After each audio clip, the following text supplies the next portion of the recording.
পাপ এবং পুণ্য, এই দুই হলো সংসারের এমন দুই বিন্দু যাকে কেন্দ্র করে এই সংসারের চক্র ঘুরতে থাকে। আমরা যদি কোনো কর্ম বিচার করি, হয় পুণ্য নয় পাপের দৃষ্টিভঙ্গি দিয়ে, এটা হয় পুণ্য না হলে পাপ।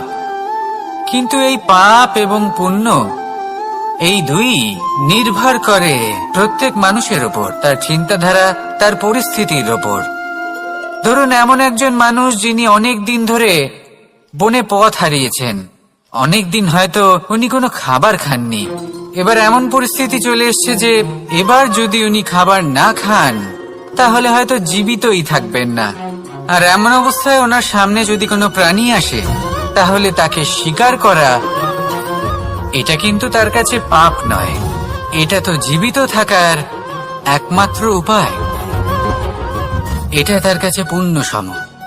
আর যদি আমি এমন একজন ব্যক্তির কথা বলি যিনি সরল, যিনি একটি সুখী, শান্ত, সুরক্ষিত জীবনযাপন করছেন, তার কাছে কিন্তু এটা পাপ।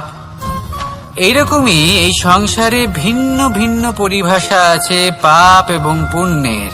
তার মধ্যে যদি আমি আপনাকে একটি সরল পরিভাষা দিই, সেটা হলো, জীবনে যখনই কোনো কর্ম করবেন সেটা নিয়ে একটু ভেবে দেখুন যে এই যে কাজটা আমি করছি তার ফলে এই যে অন্য মানুষেরা আছেন এই সংসারে, তারা কি দুঃখ পাবেন?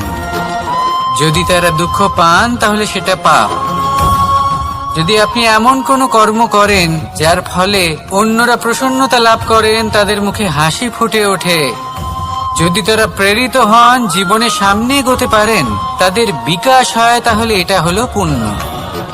তাই জীবনে সবসময় পুণ্য করতে থাকুন আর আমার সাথে ভালোবেসে বলুন রাধা রাধা।